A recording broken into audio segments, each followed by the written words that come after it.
comfortable with us. Our program today features a scrapbook slideshow presented by board members Kathy Boyer and Jessica Reese, with photos of 1909 car rally that passed through Lexington, North Carolina. Margarette Ludlow, from 1890 to 1970, she was the daughter of a well-known name in the area, Jacob Ludlow.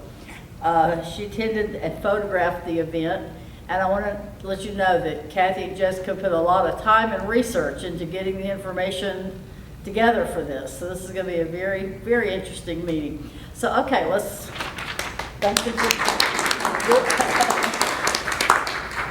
Thank you very much. Anybody that suddenly can't hear me, say something. So, okay, this is, where's my DVD? Okay. This program is the 1909 Good Roads Tour featuring the scrapbook taken by Margarette Ludlow. And me and Jessica, board members, did it.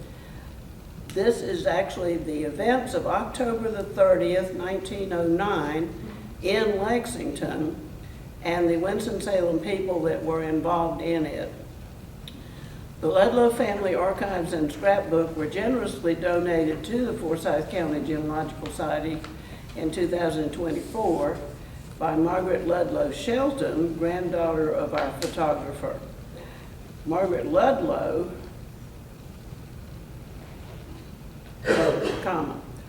currently of San Antonio, Texas. This personal collection is a unique perspective into the Good Roads Tour, a historic movement that helped shape transportation in North Carolina and is not offered elsewhere. Before we get to Margarette's photos, though, let me set the stage and introduce the characters that will be mentioned in newspaper coverage.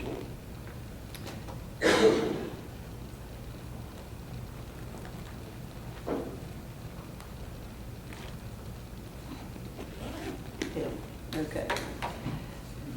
Marguerite's father is Colonel Jacob Ludlow, who was born in 1862 in New Jersey, the only generation of Ludlows in Winston-Salem, consisting of himself, his wife, and his 3 daughters. As a civil engineer, he was involved in various efforts of community improvement, including those regarding the good roads and the West End neighborhood. Ludlow served as a colonel and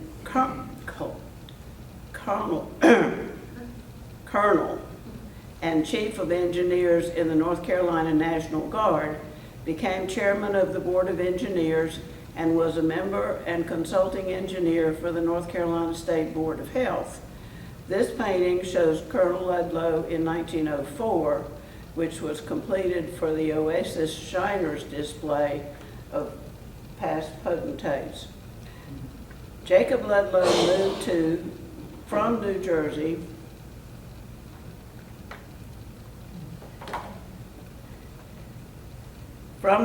to Winston in 1886 at 24 years old, right after his graduation from Lafayette College in Pennsylvania, where he obtained his degree in civil engineering.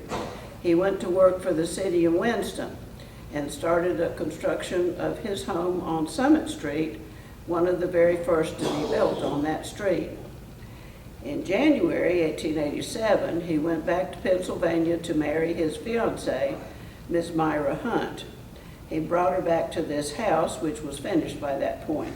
They were married for 43 years before Jacob's death in 1930. This photograph from a display at the historic Inns, Winston-Salem, shows Jacob and wife Myra in 1887, shortly after settling in Winston, and also in 1929, a year before his passing. So that's the same 2 people. And that house is now a historic inn. That's why this is their display.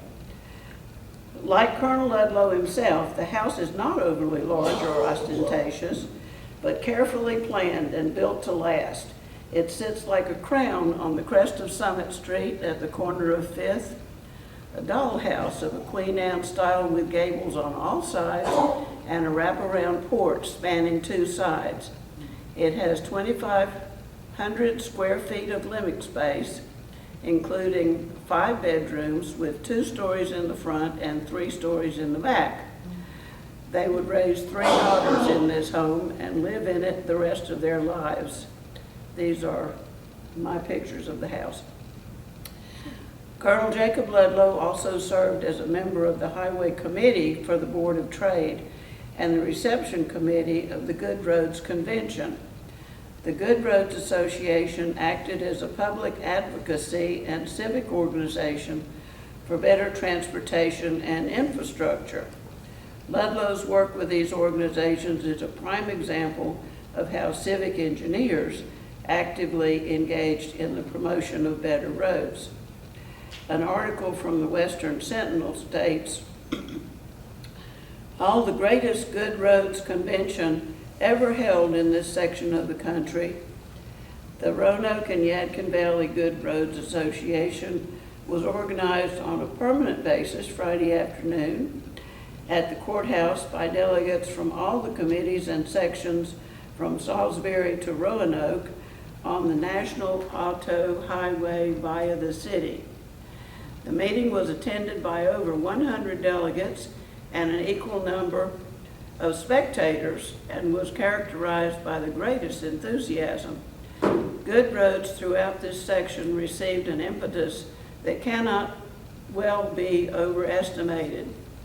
The Highway Committee of the Board of Trade, which is H.R. Starbuck, W.A. Blair, P.H. Haynes, Sr., R.C. Norfleet, S.E. Hall, Power Gilmer, Dr. C.L. Sumners, W.T. Brown, J.L. Graham, J.L. Gilmer, W.H. Maslin, C.A. Reynolds, J.L. Ludlow, T.W. Husk, W.N. Reynolds, E.W. Vaughn, James A. Gray, James W. Henshaw, Clement Manley, F.H. Fries, and A.G. Page, all of which are familiar names to us. Okay, the scene. This is the Zinzendorf Hotel, downtown Winston. The Zinzendorf Hotel, seen in this newspaper photograph, courtesy of Cade Carlson and the Forsyth County Central Library Photo Collection, was a 4-story building with a balcony facade located on North Main Street in Winston. Crowds were gathered to see the departure of the Good Roads Tour motorcade on their way to Lexington, 22 miles away. Hordes and multitudes. Many drivers had stayed at that hotel overnight. Some 50 local car owners joined the parade and drove with the tour to have barbecue lunch with the crowds gathered in Lexington to welcome them.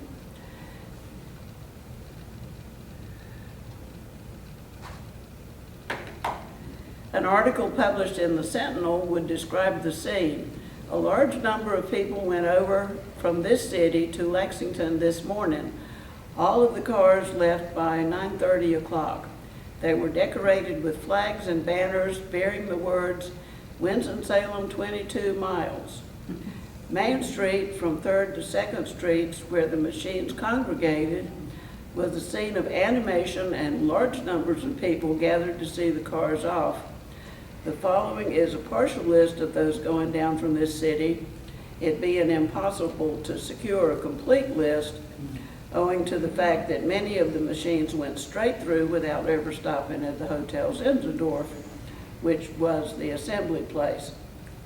Listed, though, in that newspaper article, Mr. Henry Shelton's car, Dr. and Mrs. E.A. Lockett, Miss Ludlow, Mr. Henry Shelton.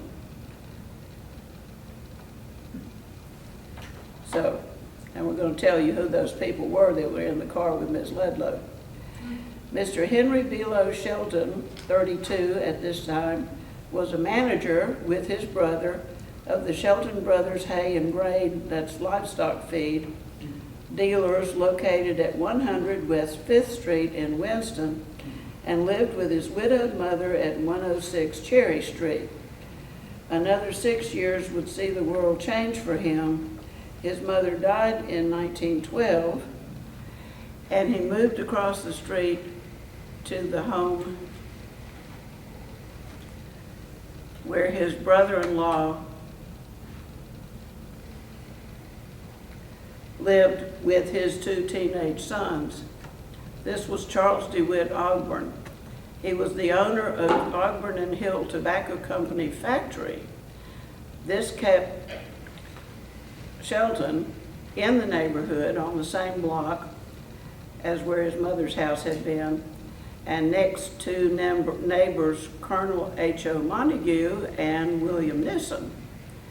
When Henry's brother died of pneumonia at the end of 1917, Henry closed the feed store and became a life insurance agent. Henry married Margarette Ludlow and brought her to live in Ogburn's house with 4 adult men in 1915.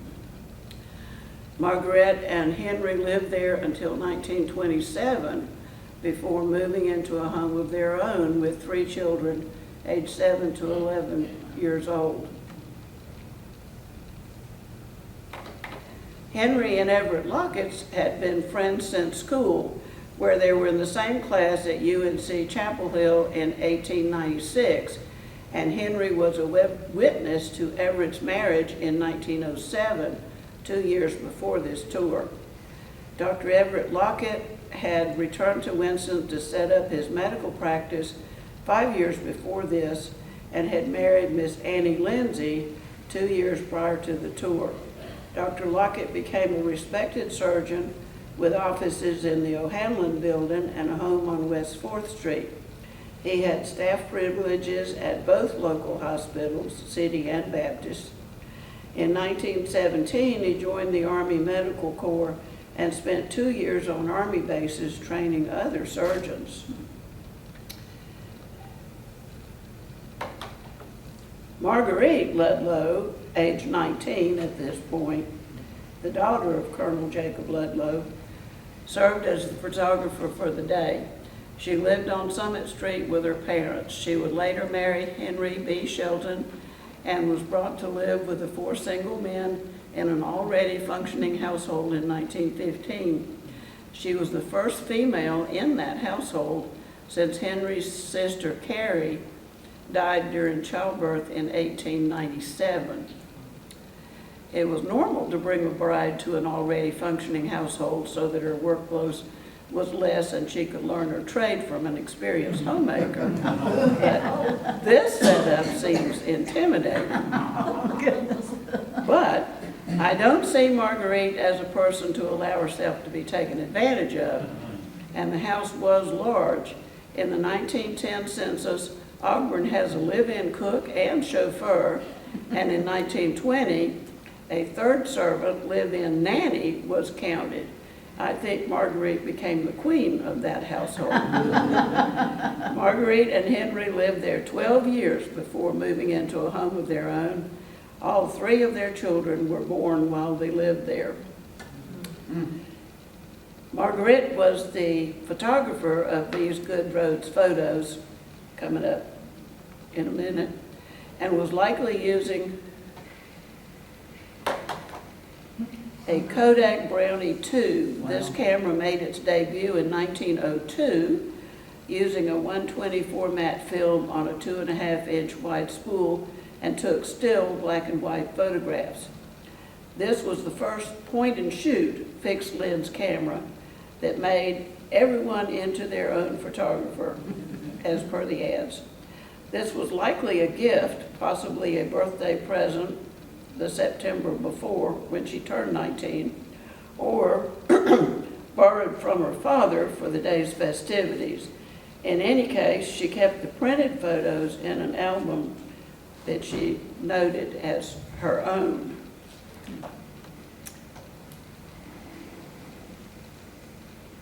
Okay, your turn.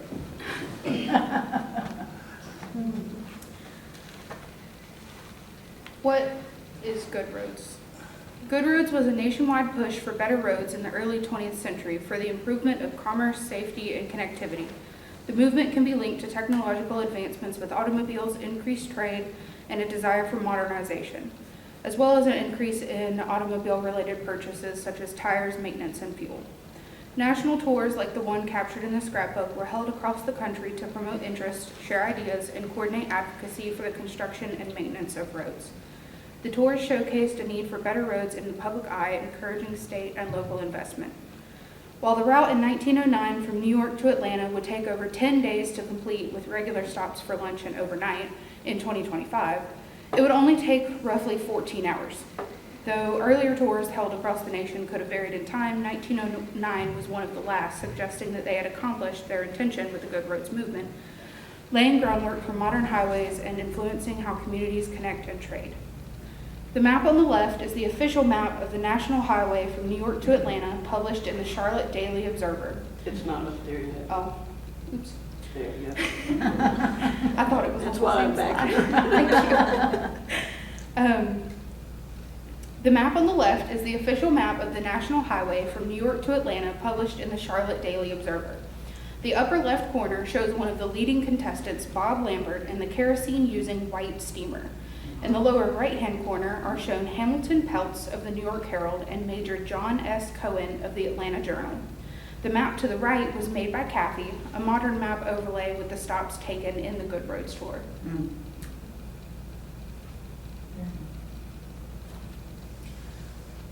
Promotion and fundraising. For public interest, the community events like the barbecue held in Lexington were made to increase interest and secure community's cooperation.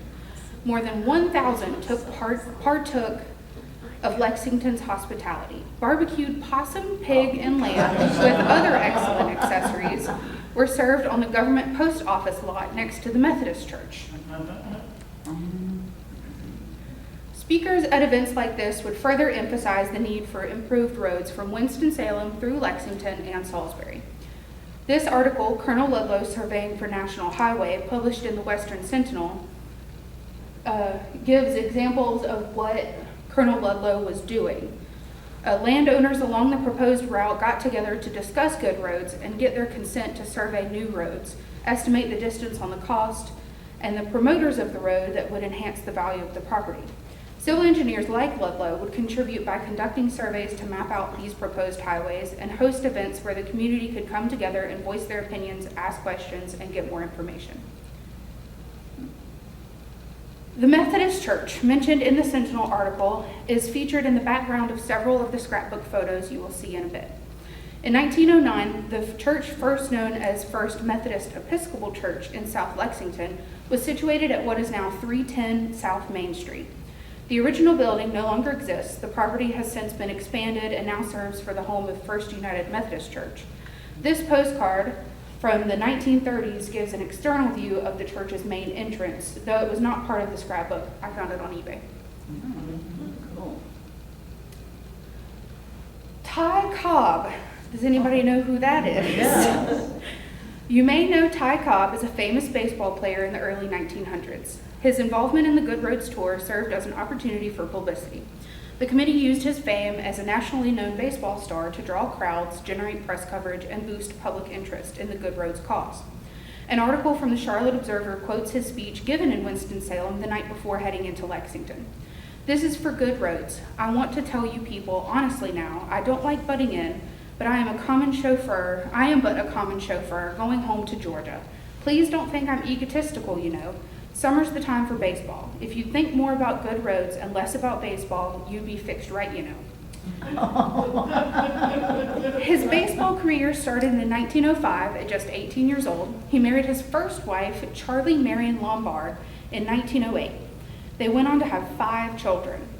In 1910, he was awarded a Chalmers Detroit automobile for achieving the highest season score. This is the same model car he had driven in the Good Roads Tour a year prior.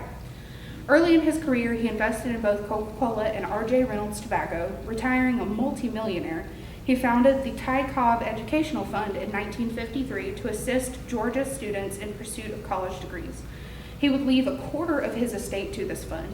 And as of April of 2025, it has awarded over $21.5 million in scholarships. These two photos, okay. So this photo and this photo are not from the scrapbook. One is the portrait of him with the Detroit Tigers in 1913, and this photograph is of him and his wife and their firstborn in 1910 that has been colorized. R.J. Reynolds. An article from the Charlotte Observer details corncob pipes that were gifted after the speech of Ty Cobb in Winston-Salem. R.J. Reynolds took this as an opportunity for advertisement. Just before the cars started, unique souvenirs were distributed with the compliments of R.J. Reynolds Tobacco Company. These were in the form of pasteboard boxes simulating plugs of tobacco.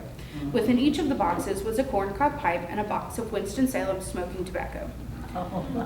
Kathy had reached out to both Cade Carlson, the North Carolina Photography Collection librarian, and Phil Archer of the Renilda House Museum, but we were unable to find any photograph or sketch or anything of these pipes. This scrapbook, compiled by Margarette Ludlow, contains some personal photos as well as photos of the Good Road Tour. It is very fragile and coming apart, so we were not able to bring it for display, but here are some of the photos. Do you want to? So this one is the first page, and it shows a picture of her and then a picture of her friends, not at the tour. This is an unidentified female wearing a full body outfit, including mask and hood, standing outside of the Central Hotel in Lexington.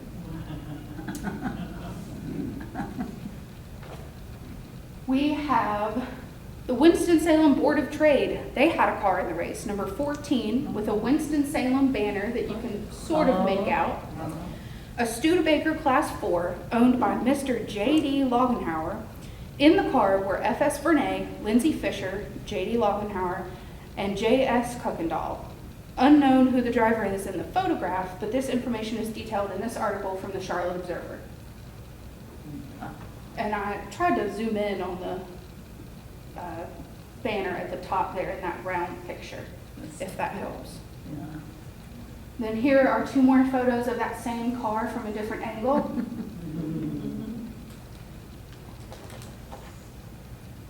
Another one of that car with the crowd in the background. And you can see that it says Atlanta Journal Good Roads Tour as well. We assume Margarette knew those people that she kept taking pictures of. Yeah. And this event was attended by both men and women. As you can see, there's 3 women in the foreground here. And again, car number 14, including Margarette Ludlow and Annie Lockett in Henry Shelton's car. And the handwritten caption there is Margarette's handwriting saying, taken October 30th in Lexington, North Carolina, or U.S., I believe. No, I think it's North Carolina. I think it's NC. Yeah. This is car number 21 with Mr. and Mrs. Jacques Futrell, son and daughter of Massachusetts. And then there were dogs. So not just men and women, but dogs. We were unable to figure out who this is, but I assume any 19-year-old girl would want to take a picture of a dog if she saw one. And then here's some more. And then this one here is, you can see the official car on the photo on the right in the bottom left corner.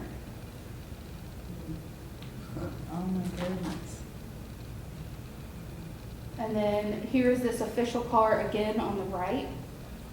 And then a lineup of cars there on the left. And you can see on the left, in the center to the left, is that church.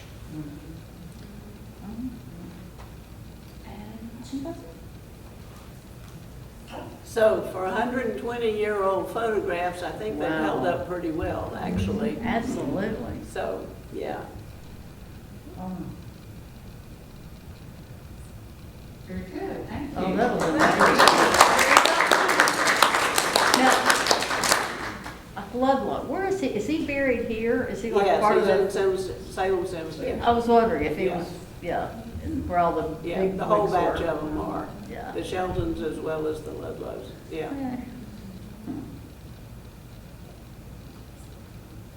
Did you say 1909 was the last year that they did that race, or one of the last years? One of the last. It's the year that they did this one. I couldn't find much information of another one after that, but I did find plenty from before that. Well, there were some, and I'm not, again, sure whether it was before or after, honest to God, but out west, like Utah, Yellowstone, there were actually some road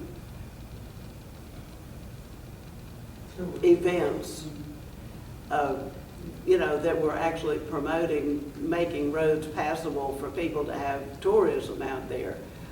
So there was some stuff that actually continued, and I think that was AAA that was actually sponsoring those. Yeah. It reminds me of, there's a movie that came out in the, I don't know, 70s, I think, it was about a road race across the country. But that was a race, not just a tour, right? Yeah, these things were not actually ever races. They kept stopping every few hours to let people catch up.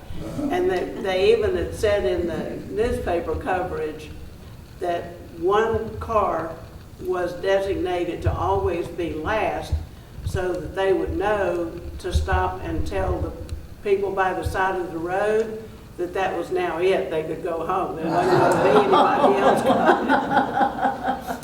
Darla had a question? These people joined the race, the road tour at Lexington, how far did they drive, the Winston Salem crowd? How far did they drive? Just to Lexington, turned around and came back. They just went there to celebrate? They had lunch. Or was there a tour of people going from point A to B, and They they were were- just greeting them? They were going from New York to Atlanta, and it was sponsored also by the New York Herald and the Atlanta Journal. And so there were participants that went from New York to Atlanta. Ty Cobb, for example, was going home to Georgia and used the tour to get there. So it really just depends person to person. So Ty Cobb was really a good publicity person. Oh, yeah. Yeah. They were glad to have him because of that, yeah. Did they pick up you had the map of various stops from New York to Atlanta. Did they pick up local folks at other places as they did here in Winston?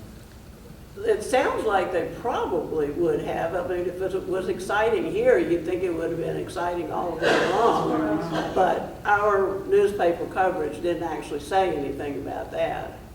I was just wondering how effective it was, because it sounds like it was very effective here in generating Yeah, the no, interest and the publicity. entire production, I think, was very productive and successful.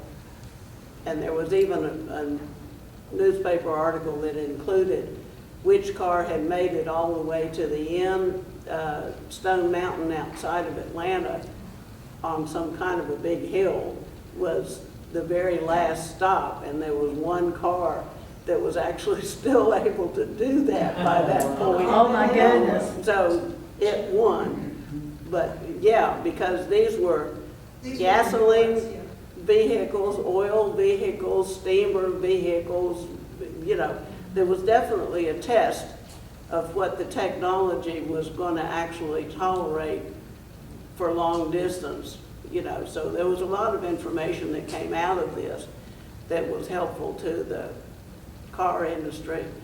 Of the list of kinds of cars that were actually run in this race here, not a single one of them is one you'd ever heard of. Well, there was a Studebaker, surely you've heard of We've heard of Studebaker. some. We're all. Okay, there The was number a, 14, the trade car. I've got it on this.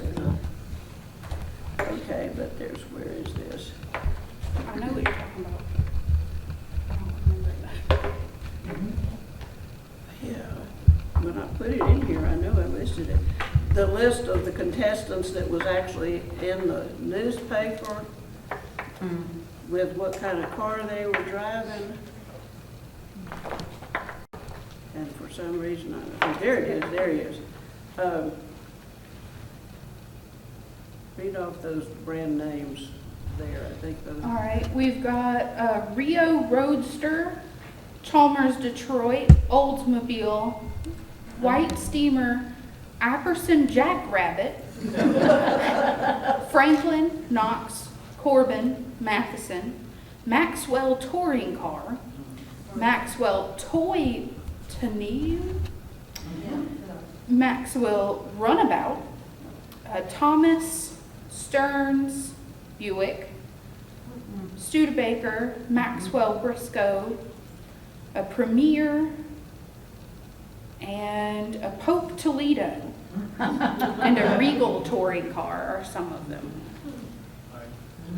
Do you know as far as what the majority of them were powered by? Were most of them oil and gas? Were they It was steamers? a Were mix they, of all of it. you know? Yeah, At that point, I think it what was. was so, most yeah. prevalent? And basically, you can see by the pictures, when you see the Yeah. pictures, that they actually had to carry their own spare tires, but they also had to carry their own propellant, whatever it actually was, because they couldn't count on there being a gas station. There wasn't a Right. Shell station, right? Right, yeah. So, you know, the whole thing was basically a test of technology and what the infrastructure needed to be capable of providing in order to get people out in cars. Right. Yeah. At this point in time, how prevalent were cars? I mean, in downtown Winston, is that something you would see pretty consistently? Or I don't know when cars became, Not very many. The first actual car, I think, was out in, like, what, 1905 or something? And for there to be cars all over downtown Winston, I don't think there was anything much to be trafficked downtown until at least 1910 or 12. yeah. I remember a picture that Paul Marshall had when he was doing that lower Winston, that Winston-Salem industrial area research. Uh-huh. And it had a picture of the road there, like where Reynolds Tobacco and all that was.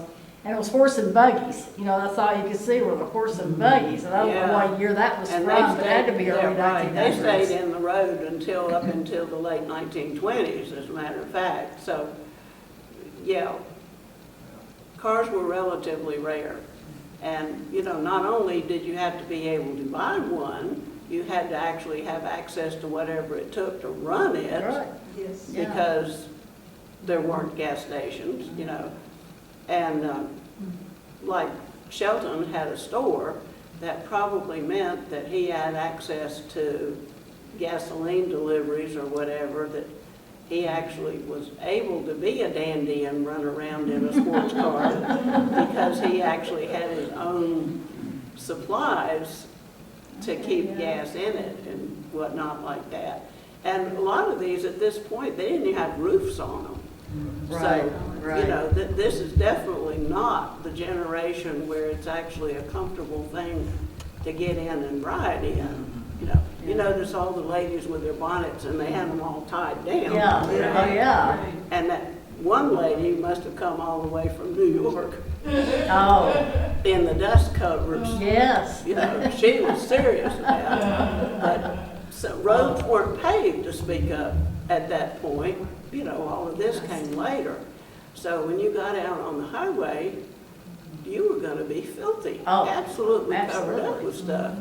And it took a No special pavement. pioneering kind of a person to be willing to live through that in order to help generate the publicity and the public acclaim that led to roads being built and stuff. Oh, yeah. So, yeah. Because there was, I mean, you know, ruts and potholes, I mean, dust and Oh, no yeah. pavement. Right, no, absolutely. Oh, I think Darla raised her hand first. Yeah, what?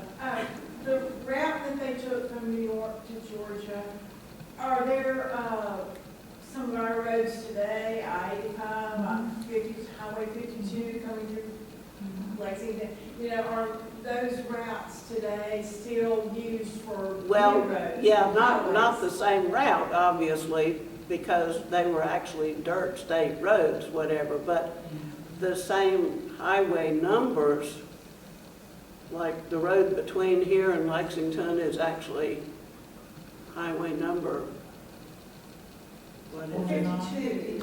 52. Not 52, because that's a real highway, but the, 109? That's Thomas. maybe 109, yeah, right. Anyway, those kind of state-numbered small roads did become what they were driving on, but then they did become the paved roads that people continued to use. These four-lane highways didn't come until the 1950s, so, you know, none of these. And like, for example, Old 52 out of Winston down through Midway and whatnot, and New 52, they're both still there, It's two different roads. and they're not on the same piece of ground, but they're close. Yeah, so all of these, all of those roads in amongst our new modern US map are going to have been close to where the ones they drove on in 1909 If you actually look up were. through the Valley of Virginia, that's 81. You see the stops, if you go up 81, you're gonna see Lexington, Stanton, on up through there. I mean, it's the same, as you say, it's basically the same route.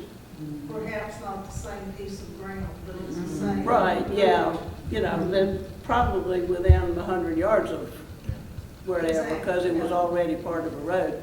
And the towns that were mentioned in the tour are the same towns that are actually still there now. So, you know, I could kind of figure out where they had to have been. I have a question about this, the route thing. I mean, you know, it's like you keep building on what is already there. Is any part of this where the Great Wagon Road ran? Did they? Oh, yeah, probably. It's, That was up through Virginia, up, whatever, what is Yeah. that? where it just kept getting more and more modernized. Yeah. Lexington and Stanton and New Market. Yeah, Right. it has to There. be the Great Wagon Road. I was looking at the path and I was thinking, I know that path. Yeah, Stanton is actually Augusta County, Virginia, which is where the Great Wagon Road changed from, yes, you can get a wagon coming down from Pennsylvania to, it's much more of a track. Okay. Getting further south, about 1750, that's when my family came down. Okay. Yeah, mine too. Well, you've got the Indian paths that Right. basically is what's, what most roads are part of, because that, Yeah, basically those, they followed the lay of the land that made sense. Yeah. And as roads continued to Right. get, Paths that. Right, the training paths and the hunting paths. old road to Yeah, Augusta, exactly. the whole bit. Once they'd found a route that went around streams and went around mountains and went around whatever, then that same basic route was actually kept building augmented on and it. added to as technology grew and different ways of traveling were well, allowed. the first roads were put in to go city to city. I mean, so it took time to, like you say, go into the 50s to think and basically Yeah, that was take the Eisenhower that Autobahns, did that, yeah. and make 4-lane highways. Yeah. And then today, we make, we bypass cities to. Right, make it fast. exactly. That's why you could make that entire New York to Atlanta trip in a day. Yeah. But I When think- that was actually, Now, yeah. But I think the other thing to think about is that October 1908, that was when the first assembly line of Ford Model Ts were produced. And so- Interesting. So there was Yeah. not one of those on this trip. That's right. So, I mean, there was no road to take it here. Oh, because it was in Michigan, they couldn't get it down here. Well, that's a point. Baxter, did you have a Yeah, question? the downtown, when I was probably 18, there were still cobblestone roads downtown. Yeah. Over near the old depot, Right. where the train track was. And They were down Old there. Salem, They were full yeah. of those. It's like rabbit hole. Oh. And they're really big chunks, Oh. but they did not come from Mount Airy. People used to say in some books that they came from the Granite Mountain. That's not where they came. They came from up north. But I haven't been able to find out when did they lay that, because it was all over downtown. It was everywhere. That's why they didn't have to worry about the mud, once they put that down. And Yeah, so actually, it must have been pretty early, because it was still it's horses still back under a lot then. of the pavement down there. Yeah, They just pave over it. Right, It's a down good in- underlayment. down in Salem, And too. it lasts forever. Did they have that only after they had cars, or did they have that? No, that was And way I before. found That was nothing way where before. it shows them late, no pictures of them putting it down, and nothing. You know, because I figured in Fam's book, there might be a picture or something, but Yeah. there's pictures of shit where they show it. And most of the wagons bringing tobacco in, Yeah. the farmers didn't have cars. So that Right. picture that y'all see of all the wagons, Yeah. they're bringing tobacco from their farm. Yeah, You don't see the cars, because it scared the heck out of the horses. So, I don't think they would let the people in their cars come on tobacco bringing day. Well, that's very That's- reasonable. I that mean, is there were reasonable. actually laws passed when cars were new that they not only had to give way to horses, they actually had to mind their business and slow down and not scare the horses. The horses were the real respectable transportation. These people, Oh, okay, yeah. scoop-mobile things were like toys, you know. And half of that is my opinion, because I wasn't there then, so I don't know. But common sense would tell you, on tobacco day, no cars. And that makes You're not good coming sense. in a car. Well, there probably weren't that many cars that ever came right into downtown anyway, because downtown was considered a walking area, Most of the you know, wealthier for the, people lived Fifth Street, Marshall Street. Yeah. All the big houses were on, kind of on those two roads and in West End. It's like the West End, some of those hills, just that's why they had a streetcar down through there, Yeah. yeah. You wouldn't actually try to take your own car in and out of one of those driveways. hills back then. I don't know. Back to your earlier question, Yes. the cobblestones were laid in Winston Salem during the 1910s through the 1913. okay, so they were not laid when they came That's through. what said, nobody has a picture of them like that. So when these cars came through, there were not cobblestones at that point, it was just the, and you Right. think of all the people that were studying, and the horde, I mean, considering, the population, the horde of people that came to see all these cars, because a lot of them probably had not seen more than one or two, Right, exactly. I mean, they had not that's why it seen. was such a parade. Can you imagine somewhere where all the horses and buggies were Where would they and park? wagons were parked? I mean, it's Hopefully like- 3 blocks away. I mean, you know, I right, figured, hysterics. there's somewhere, there was a whole ton of horse and buggies parked somewhere. Yeah. Yeah. Sand clay roads was another form of pavement coming along somewhere, maybe when the cobblestones were downtown. But I remember my grandmother talking about sand clay roads. That was a big improvement over rutty, muddy roads and stuff. And I don't know the content of that exactly, but sand clay roads is something that came to pass. Rydell was a sand clay road. Right. And then they started tarring roads.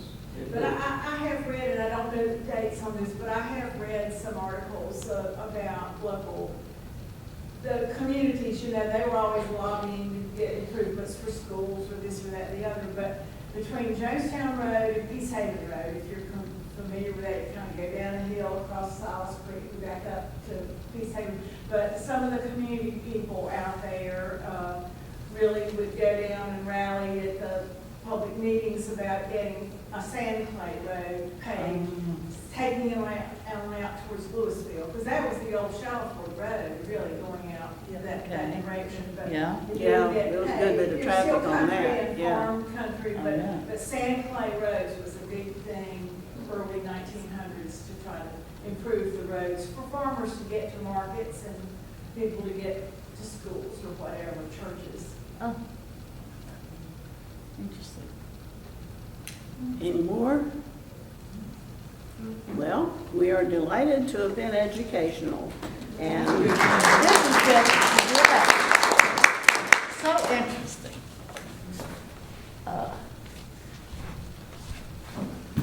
Whoops.